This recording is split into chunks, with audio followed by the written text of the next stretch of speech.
함께 나눕니다. 우리 구약성경 민수기 20장 22절부터 29절까지 말씀입니다.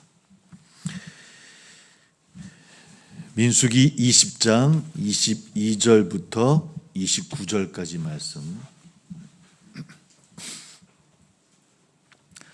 구약성경 230쪽이 되겠습니다. 민수기 20장 22절부터 29절까지 말씀 함께 봉독합니다. 시작. 이스라엘 자손 곧 회중이 가데스를 떠나 호르산에 이르렀더니 여호와께서 에돔 땅 변경 호르산에서 모세와 아론에게 말씀하시니라. 이르시되 아론은 그 조상들에게로 돌아가고 내가 이스라엘 자손에게 준 땅에는 들어가지 못하리니 이는 너희가 무리바 물에서 내 말을 거역한 까닭이니라. 너는 아론과 그의 아들 엘르아살을 데리고 호르산에 올라 아론의 옷을 벗겨 그의 아들 엘르아살에게 입히라. 아론은 거기서 죽어 그 조상에게로 돌아가리라. 모세가 여호와의 명령을 따라 그들과 함께 해중의 목전에서 호르산에 오르니라. 모세가 아론의 옷을 벗겨 그의 아들 엘르아살에게 입히매 아론이 그 산꼭대기에서 죽으니라. 모세와 엘르아살이 산에서 내려오니 온 회중 곧 이스라엘 온 족속이 아론이 죽은 것을 보고 그를 위하여 30일 동안 애곡하였더라. 아멘. 오늘은 민수기 16장에서 20절까지의 말씀 그 가운데 특별히 아론에 관한 이야기를 함께 좀 나눠보려고 합니다. 아론은 모세의 형이 되어지죠. 그죠? 오늘 말씀 보니까 29절 보니까 아론이 죽은 이야기가 오늘 기록되어져 있습니다. 33절 39절을 보면 그때가 123세였더라 라고 얘기를 합니다. 두 번에 걸쳐서 아론의 죽음의 기록이 나오는데 민수기에는 33장을 39절을 보면 그때 아론이 123세 때 사망했다라고 이야기를 하고 있고요. 출애굽할 때는 몇 살이었을까요? 아론이 대충 계산이 나오겠죠. 출애굽할 때 40년 전이니까 83세였습니다. 83세. 모세보다 아론이 3살이 더 많습니다. 그러니까 그러면 모세는 80세 되었죠. 오늘 그 아론이 대체 누구인가? 그의 삶은 어떤 삶이었고 어떻게 하나님께 기억되어지고 이스라엘 백성들에게 기억되어졌는가라는 것들을 한번 얘기를 나눠보려고 합니다. 우리가 알고 있는 모세의 형이라고 하는 걸 알고 있고요. 보통 모세는 어릴 때부터 애굽의 궁에서 자라났고 40년 동안 애굽의 왕자로 성장했던 준비되어지는 사람이었다고 한다면 아론은 그때 아직 히브리 노예였었죠. 노예 삶. 모세가 또 광야로 도망을 가서 40년을 있게 되어집니다. 그러는 것 가운데 아론은 이스라엘의 지도자로 세워지는 것 같아요. 그 히브리 노예들의 지도자로서 나중에 모세를 그 이스라엘 장로들에게 소개하는 사람도 아론입니다. 그죠? 아론이 그게 소개해 줄 만큼 아마 이스라엘 백성들이 인정하는 지도자로서 아마 아론은 세워지고 있었던 것 같고요. 우리가 한번 출애굽기 4장 14절을 한번 찾아보겠습니다. 출애굽기를 한번 넘어가 볼게요. 출애굽기 4장 14절 말씀.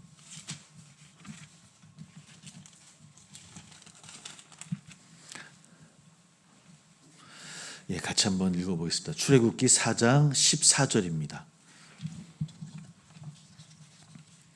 함께 봅니다. 시작. 여호와께서 모세를 향하여 노하여 이르시되 레위 사람 네 형 아론이 있지 아니하냐. 그가 말 잘하는 것을 내가 아노라. 그가 너를 만나러 나오나니 그가 너를 볼 때 그의 마음에 기쁨이 있을 것이라. 모세를 부르시는 하나님이, 근데 모세는 하나님 앞을 향해서 고사를 하죠. 난 못합니다. 난 말도 못하는 사람이라고 얘기했을 때 그 모세에게 아론을 소개합니다. 그 형 아론을 소개합니다. 말 못한다. 사실 말을 못한다는 것은 언변이 없다는 뜻보다는요, 용기가 없다는 뜻입니다. 전 나갈 용기 없습니다. 어떻게 내가 이스라엘 백성들 앞에 또 바로 앞에 나가서 하나님의 명을 따라서 행할 수 있겠습니까? 저 못하겠습니다 라고 하는, 그러니까 말을 못한다라고 하는 것은 말을 잘 못한다는 뜻이 아니라 그만한 용기가 저에게는 없습니다. 아직 준비 안 되어져 있습니다라고 하는 그런 모세의 이야기일 것이고요. 그러나 하나님이 얘기하죠. 아론이 말을 잘한다라는 이야기. 그 무슨 뜻이겠습니까?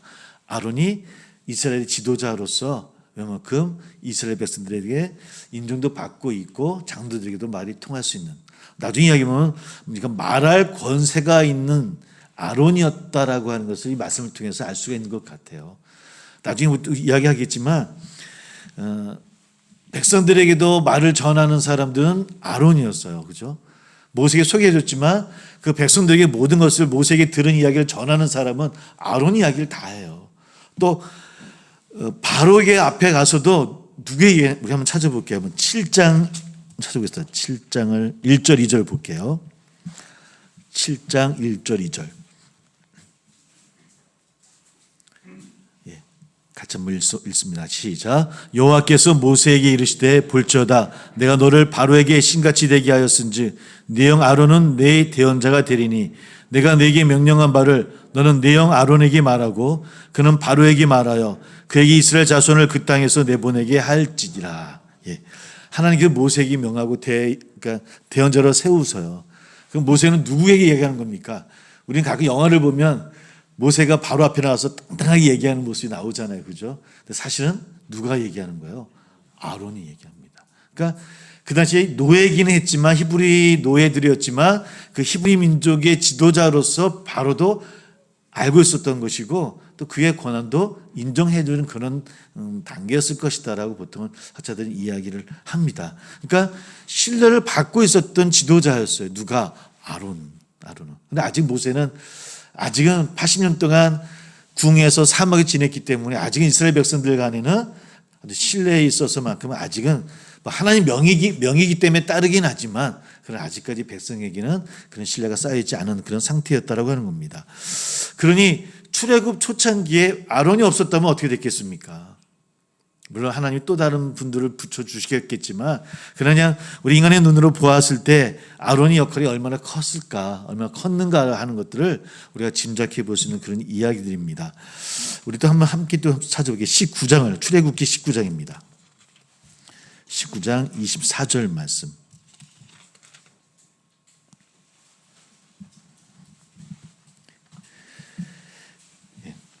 24절 말씀 같이 시작. 여호와께서 그에게 이르시되 가라 너는 내려가서 아론과 함께 올라오고 제사장들과 백성에게는 경계를 넘어 나 여호와께로 올라오지 못하게 하라. 내가 그들을 칠까 하노라. 그러니까 시내산을 예수님 모세를 부르고 다시 모세 이르기를 아론과 누구를요? 제사장들을 불러요.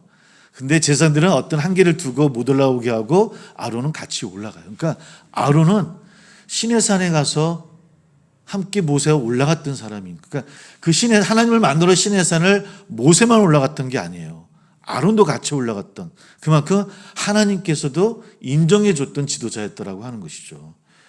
또 24장 9절로 또 11절 읽어보면 나중에는 아론과 제사장과 70인 장로도 같이 또 올라가서 하나님을 배웠다라는 기록이 있어요. 그러니까 하나님을 배운 게 모세만 하나님을 본 것이 아니라, 만난 게 아니라 아론도 제사장들도 70인 장로들도 하나님을 배워요. 그만큼 하나님이 이스라엘 백성들과 가까이 계셨다라는 기록들이 출애굽에 나오고 있고요. 이렇게 어쩌면 이스라엘 백성도 인정받았고 하나님께도 인정받았던 아론, 그러니까 그런 지도자였음에도 불구하고 실수를 하게 되어집니다. 우리 지난주 나눴던 이야기죠, 그죠? 출애굽기 한번 32장을 한번 찾아가 봅니다. 32장 22절입니다. 22절, 23절 말씀. 22장 23절 같이 읽어볼게요. 시작. 그들이 32장 22절 23절 같이 읽어보세요. 시작. 아론이 이르되 내 주여 노하지 마소서 이 백성의 악함을 당신이 아나이다. 그들이 내게 말하기를 우리를 위하여 우리를 인도할 신을 만들라. 이 모세 곧 우리를 애굽 땅에서 인도해 낸 사람은 어찌 되었는지 알 수 없노라 하고. 그러니까 시내산에 올라갔던 모세는 내려오지 않아요. 백성들은 불평불만이고요. 언제 떠나느냐, 왜 안 오느냐, 우리에게 보여지는 신을 좀 우리를 출애굽시켰던 그 신을 보여달라. 뭐 이런 원망들을 듣게 되니까 아론을 중심으로 해서 금송아지를 만들어요. 하나님 당연히 화를 내셨고요. 이스라엘 백성을 치려고 합니다. 그때 뭐라고 이야기하는 겁니까? 지금 아론은 뉘앙스가 어떤 뉘앙스? 읽어보면 어떤 뉘앙스예요? 그게 왜 저한테만 그럽니까? 쉽게 얘기하면 좀 따지는 듯한 좀 억울한 듯한 그런 뉘앙스로 얘기하는 거예요. 그런 상태였고 모세도 안 보이고 저보고 어떻게 하라고요? 백성들은 막 저렇게 원망하는데 그럼 제가 가만히 있다가 돌도 맞을 그런 찰나인데 내가 가만히 있겠습니까? 이런 얘기인 거예요. 그러니까 그저 순응하고 제가 잘못했다는 얘기가 아니라 좀 짜증스러운 모습들이 이 안에 읽으면 읽을수록 담겨지는 것 같아요. 모세 너는 뭘 잘했습니까? 당신은 올라가서 내려오지도 않았지 않았습니까? 나 혼자 어떻게 하라고요? 라고 하는 그런 마음들이 그러니까 처음에 출애굽을 해서 하나님께 인정받았던 그 제사장이나 장로그룹도 마찬가지지만 특별히 아론은 그래도 모세와 함께 인정받았던 지도자였음에도 불구하고 이 금송아지 사건 이후로 조금 변화가 있어요. 변화가 있게 되어집니다. 32장 우리 한번 28절도 한번 읽어볼게요. 28절 같이 읽어보면 같이 시작. 레위 자손이 모세의 말대로 행함에 이날에 백성 중에 3,000명 가량이 죽임을 당하니라. 이게 무슨 얘기냐면 금송아지 사건 이후에 아론이 레위 자손을 불러요. 제사장 그룹이 아닙니까? 죗값을 부르고서 그래서 몇 명을 죽어요? 3,000명 가량을 죽여요. 근데 사실은 책임이 누구에게 있는 겁니까? 사실 지도자에게 있는 거죠. 항상 지도자는 그 책임감이 있는 자리잖아요. 무슨 잘못했으면 백성에게 뒤집어 씌우기보다는 지도자가 책임을 져야 하는 자리가 어떤 책임감 있는 자리가 지도자의 자리거든요. 근데 오늘 이 말씀을 읽어보면 본인은 좀 책임을 좀 무마하는 듯한 백성들을 어떻게든 문제를 해결했긴 했는데 그러나 자신은 빠져있는 그런 모습들이 보여지기 시작하는 거예요.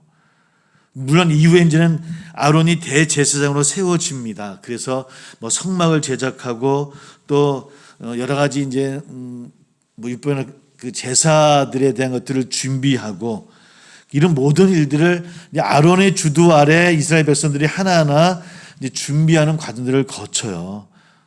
성막 제작하는 도 쉬운 일이겠습니까? 백성들에게서 헌물도 다 거둬야 될 것이고요. 또 제사의 집례도 마찬가지고. 그런 것 가운데 레위기를 읽어보면 두 아들 나답과 아비후의 죽음의 이야기 나오거든요. 하나님 허락하신 불이 아니라 지들이 마음대로 불을 가지고 왔다가 하나님 불을 받고 죽게 되어지는 사건을 이 아버지인 아론이 보게 되어져요. 그러니까 얼마나 무섭겠습니까? 그러나 이런 일들 하나하나가 뒤집어 보면 대제사장으로 세워진 아론의 입장에서는 두 아들을 잃은 고통은 아픔은 있지만 백성들은 어떻게 생각했을까요? 야, 저 자리가 아무나 가는 자리가 아니구나. 쉽게 얘기해서. 쉽게 갈 수 있는 그런 일들이 아니구나. 정말 하나님 앞에 어려운 일이고 정말 하나님께서 보시는 그런 자리구나라고 하는 그런 생각들을 들었을 것이고 그래서 제사장 그 지위가 좀 더 백성들의 입장에서는 어려운 자리가 되어지는 거예요. 달리 하면 아론의 입장에서는 조금씩 자신의 자리가 어떻게 해요? 권위가 되어지는 겁니다. 내 자리가 처음에는 하나님께 헌신하고 수고하는 그런 자리였다라가 그런 아들의 죽음도 있었고 여러 가지 일들을 거쳐 나가면서 그 아론의 마음속에 조금씩 좀 욕심도 욕만도 권위도 들어가기 시작하는 거예요. 그런 첫 번째 사건이 어떤 사건이었습니까? 우리 지난주에 얘기했던 민수기 12장의 미리암과 아론의 모세를 향하는 한 거였어요. 왜 한 거였었습니까? 모세 당신만 하나님의 음성을 듣습니까? 우리도 듣습니다. 나도 하나님의 음성을 듣고 하나님과 대화합니다. 우리도. 누가? 미리암과 아론이. 미리암과 아론은 누굽니까? 형제예요. 누나와 형이에요. 미리암 아니었으면 모세는 살아 있겠습니까? 미리암을 통해서 미리암은 헬라어로 하면 마리아예요. 마리아. 살았던 사람이고 아론이 없었으면 어떻게 출애굽을 할 수 있었겠습니까? 아론이 인정받는 지도자로서 모세가 광야에서 숨어 있는 동안 아론은 차근차근 이스라엘 백성을 인정받는 지도자로 세워질 수 있었기 때문에 모세가 자연스럽게 하나님의 말씀을 전할 수 있었을 것이고 출애굽을 할 수 있었을 거예요. 그랬던 미리암과 아론이었는데 모세를 향해서 대들기 시작하는 겁니다. 당신만, 너만 하나님 음성 듣니? 나도 듣는다. 나도 하나님과 대화한다. 그런 이야기 하나님 뭐라고 말씀하시면 누구의 편을 드셨어요? 모세 편. 모세는 10장을 보시면 모세는 너희보다 좀 특별한 관계야. 저는 우리 모두가 하나님과 특별한 관계가 되시기를 주의로 소망합니다. 특별한 관계야. 너희들이 내가 그러는 너희들이 어떻게 한가할 수 있겠느냐라고 해서 미리암이 나병에 걸리게 되어지고 미리암을 바라보았던 아론 또한 나병에 걸리는. 물론 모세의 기도와 하나님의 은혜로 인해서 그들이 치유를 받긴 받지만 그러나 조금씩 아론의 모습이 변화되어지고 있더라는 겁니다.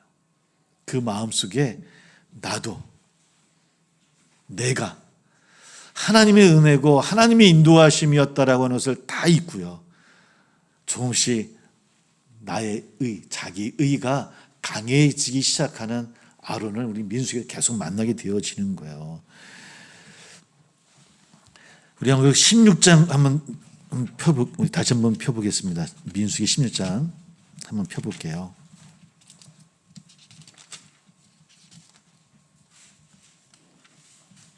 16장 1절만 한번 읽어보겠습니다. 1절만 16장 1절 시작. 레위 증손 고핫의 손자 이스라엘의 아들 고라와 르벤 자손 엘리압의 아들 다단과 아비람과 벨렛의 아들 온이 당을 짓고 2절 읽어볼게요. 이스라엘 자손 총회에서 택함을 받은 자 곧 회중 가운데에서 이름이 있는 지휘관 250명과 함께 일어나서 모세를 거스르니라. 미리암과 아론은 아니지만 이제 이스라엘 백성들이 모세를 거스르는 일들이 일어나요. 조금씩 자기가 강해졌던 아론이었어요. 그죠? 그랬던 아론이 12장을 읽어보면 11절 같은 경우는 아론이 모세를 향해 뭐라 하냐면 내 주여라고 얘기를 하면서 고개를 바짝 내려요. 그리고 내가 죄를 지었다라고 고백해요. 누구에게? 하나님 아니라 모세에게. 그래서 자신의 자리가 어떤 자리인가 어느 자리에 있어야 되는 것을 조금씩 변했던 그 자기로서의 좀 강해졌던 아론이 조금씩 자신을 찾아가는 모습 가운데 오늘 이러한 일들이 모세를 거스리는 사건이 일어납니다. 보통 고라와 르벤 자손의 저항이라고 이야기를 합니다. 16장 이야기가 이게 없던 경우 고라는 고핫 자손이에요. 고핫 자손. 고핫 자손이 뭐냐면 레위 자손이에요. 그러니까 고핫 자손은 누구도 들어가 있는 겁니까 지금? 모세도 고핫 자손이에요. 모세도. 그러니까 고핫의 자손이니까 그 자손 여러 자손이 있었을 거예요. 그죠? 이런 가운데 모세가 이스라엘 백성을 꾸릴 때 고핫 자손 가운데 여러 사람들을 장자 중심으로 세워요. 지도자들을. 장군도 세우기도 하고 지도자들을 세우는데 이 고라 입장에서 나도 자손이다. 나도 고핫 자손이고 나도 잘할 수 있는데 그러니까 어떤 장자권의 문제를 들고 일어나는 거예요. 나도 할 수 있다라고.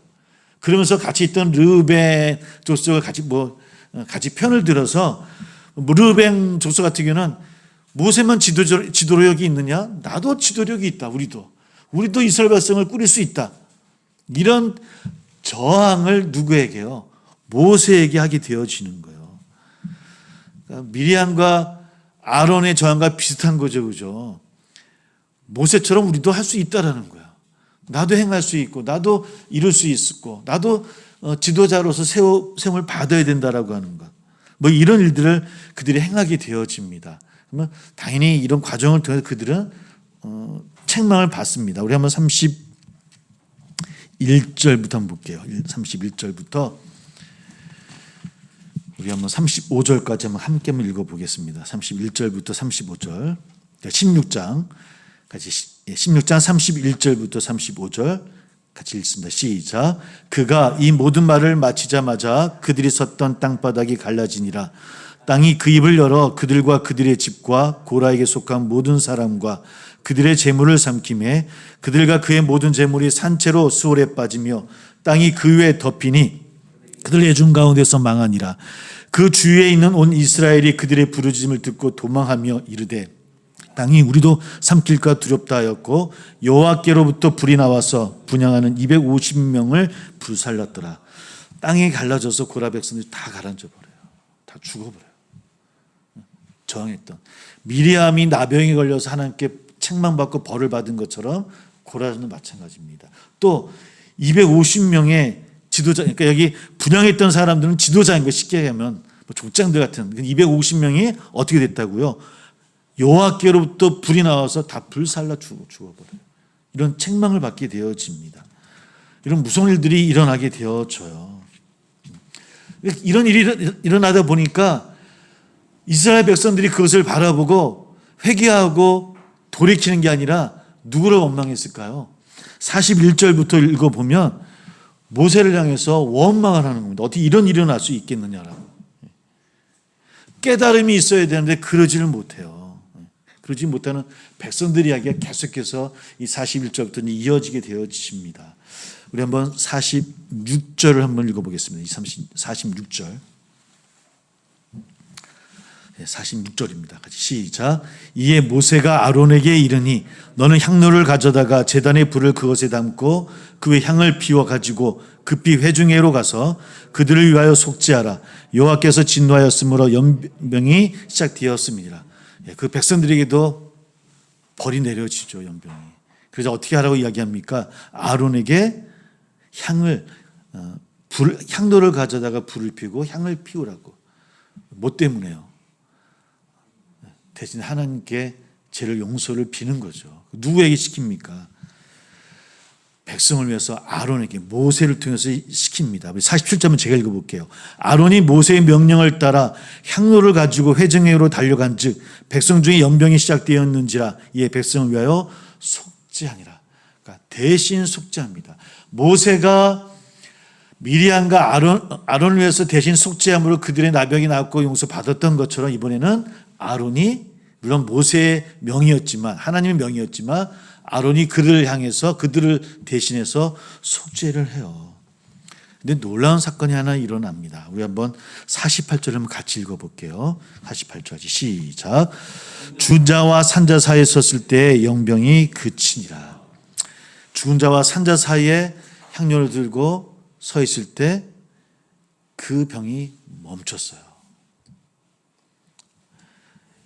이 말씀을 읽고 어떤 게 생각납니까? 문득 지나가는 생각이 떠오르지 않습니까?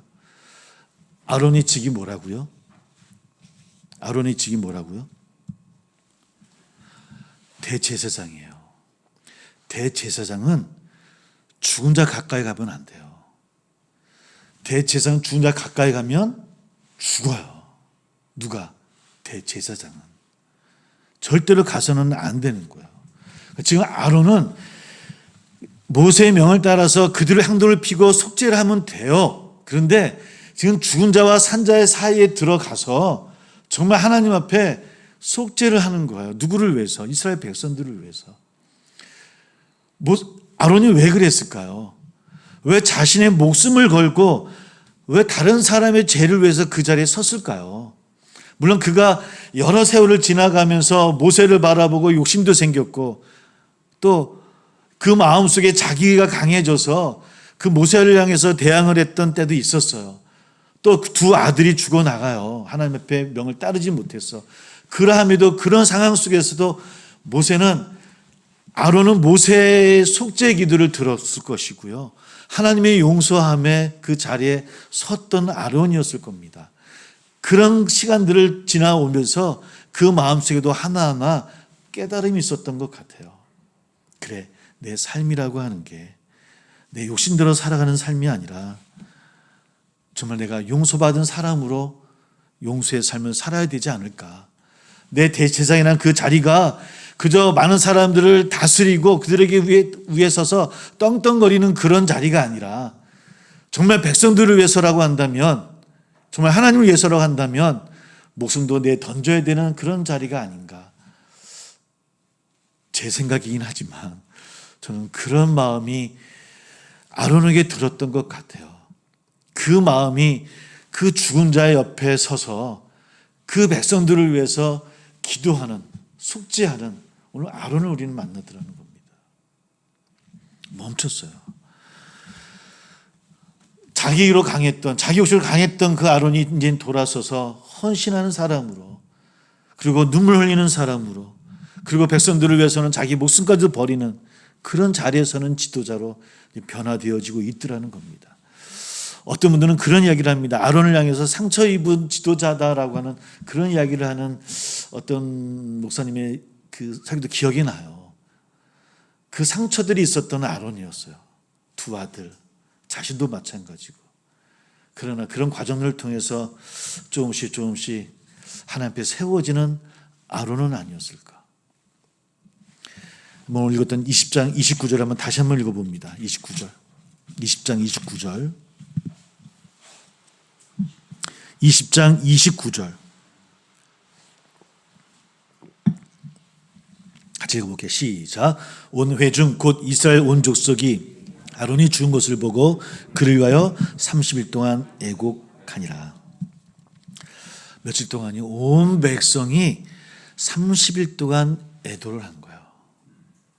아론의 죽음에. 물론 대제사장이어서 그럴 수도 있겠지만 저는 좀 생각을 더 좀 주고 싶어요. 정말 백성들이 정말 애도했던 것 같아요. 정말 그 아론이 정말 백성을 사랑하고 정말 이스라엘 백성을 위해서 뭔가를 해렸던 지도자였다라고 하는 것들을 그 외에 여러 가지 이야기들은 기록되어 있지 않지만 짐작을 해도 알 수 있을 것 같아요. 자기의 목숨을 버리고 이스라엘 백성들을 위해서 속죄의 기도를 드렸던 아론이었기 때문에 그의 마지막은 가나안으로 들어가지 못하지만 그러나 하나님 앞에 또 이스라엘 백성들 앞에 인정받고 또 존경받는 그 자리에 설 수 있었던 것은 아닐까. 30일 동안에 애곡했다라고, 애도도 아니에요. 애곡했다라고 적혀 있어요. 애곡했다라고. 그건 최고의 애도가 아니겠습니까? 왜요? 아론의 삶이 그런 삶이었기 때문에. 우리의 삶도 그런 삶 아니겠습니까? 우리도 용서를 경험한 삶 아니에요. 그죠? 죽을 수밖에 없는 나를 하나님의 은혜로 우리가 구원의 은혜에 거하게 되어졌음을, 그 용서받았음을 감사하는 그런 존재가 그리스도인이고 성도 아니겠습니까? 나를 하나님의 자녀로 불러주신 건 내 행함이 아니라 온전히 하나님의 은혜라고 하는 것을 고백하는 저희들 아닙니까? 그래서 그 용서함이 너무 감사하고 감격해서 어떻게 하나님 앞에 나갈까. 처음 주님을 만나는 그때는 우리가 얼마나 감격하고 땅을 치며 기뻐하고 정말 하나님 앞에 눈물로 기도했던 우리 아니었겠습니까? 출애굽을 시작해서 나가던 그 아론처럼. 그러나 그가 여러 가지 많은 일들 가운데서도 모세의 기도와 하나님의 은혜로 용서함 받았던 것처럼 우리 또한 아론처럼 은혜 받은 자가 아닐까. 그리스도에는 은혜 받은 자가 아닙니까? 그리스도에는 용서받은 자가 아닙니까? 그 안에 거하는 자. 그것이 그러므로 그거 우리에게 복음이고요. 그 복음 받은 우리는 어떻게 살아야 되느냐? 오늘 아론을 보면서 우리도 그렇게 나가야 되겠구나. 어떨 때는 우리의 의가 막 앞설 때도 있고요. 우리도 아론처럼 늘 그런 과정 아닙니까? 신앙생활이 처음부터 끝까지 늘 하나님을 향해서만 꾸준하게 우리가 나갑니까? 뭐 성경에 다 기록되어 있지 않지만 아론도 이 한 번뿐은 아니었을 것 같아요. 여러 번의 고비가 있지 않았겠습니까? 광야 생활 40년을 가면서. 그러나 그런 마지막에 하나님 앞에는 또 백성들 앞에 인정받고 박수 받았던 것처럼 오늘 우리의 삶도 그러하길 소망합니다. 혹 내일 우리가 또 쓰러지고 또 우리가 그 자리에 있다 할지라도 하나님 우리를 함께 해주시고 우리를 불러주시고 우리를 용서해 주시는 하나님이심을 우리가 알고 있고요. 그 은혜 안에 늘 거하고 또 그 안에 거하며 살아가는 우리가 되어야 되지 않을까. 그러므로 우리가 혹 그런 자리에 있다 한다면 지금 누군가를 비교한다거나 혹 뭐 열등감 같은 우리 특별히 학생들이나 청년들 뭐 우리 열등감 얘기를 많이 하거든요. 자존감을 좀 키우자, 세우자라는 것들. 우리 성도들도 마찬가지입니다. 하나님 앞에 우리의 귀한 자존감을 다시 회복되어지는 삶들. 어떤 삶이든 하나님 앞에 자만하지 아니하고 세상 사람들 앞에 자만하지 아니하도록 우리도 오늘 열심히 나가야 되지 않을까. 모세의 그늘에 가려져서 잘 몰랐던 아론이지만 그러나 이스라엘 백성이 40년 오랜 세월이긴 하지만 그래도 그들이 가나안으로 들어갈 수 있었던 그 많은 이유 중에 하나는 아론이 있었기 때문이 아니었을까요? 저도 그런 목사가 됐으면 좋겠고요. 우리 사는 성도님들도 그런 여러분들이 이런 가정에서 그런 아빠, 그런 엄마, 우리 그런 직분들 그런 분들이 하나하나 모여져서 공동체가 세안 공동체가 나갈 수 있다고 한다면 우리가 건강하지 않을까요? 그죠? 우리 모두가 죽은 자, 산 자 그 가운데서는 용기가 우리가 생길지 모르겠지만 우리 그런 마음으로 나아가는 저나 우리 모두 다 되어지시기를 주의 이름으로 축복합니다. 기도하겠습니다. 기도합니다. 우리는 좀 어떤 자리에 있을까요? 아론의 쌍난 지팡이가 성막 안에 있습니다. 처음에 싹이 나고 살구 열매가 열리는 이야기가 이제 10장에 나오게 되어집니다. 보통 아론의 쌍난 지팡이를 하나님의 능력이라고 보통 신학적으로 해석을 합니다. 하나님의 능력을 나타내는 것이다. 근데 그 하나님의 능력이 대체 뭘까? 아론을 생각해 보니까요. 용서하는 것인 것 같습니다. 하나님의 능력은 용서하시는 것이구나. 책임을 지는 거구나. 그가 선택한 백성을 책임지시는 것처럼 그들을 용서해 주시는 것처럼 그것이 하나님의 능력이구나. 그를 아론을 통해서 우리에게 보여주시는 것 같습니다. 오늘 그런 하나님의 능력으로 은혜 있고 나가는 우리입니다. 우리 삶 가운데 그런 은혜로 우리 또한 아론처럼 나가 그 복음을 전하는 자가 되기를 소망한다라고 또 가정과 개인의 제목이 있는 줄 압니다. 우리 잠시 함께 주여 입술로 고백하면서 함께 기도합니다.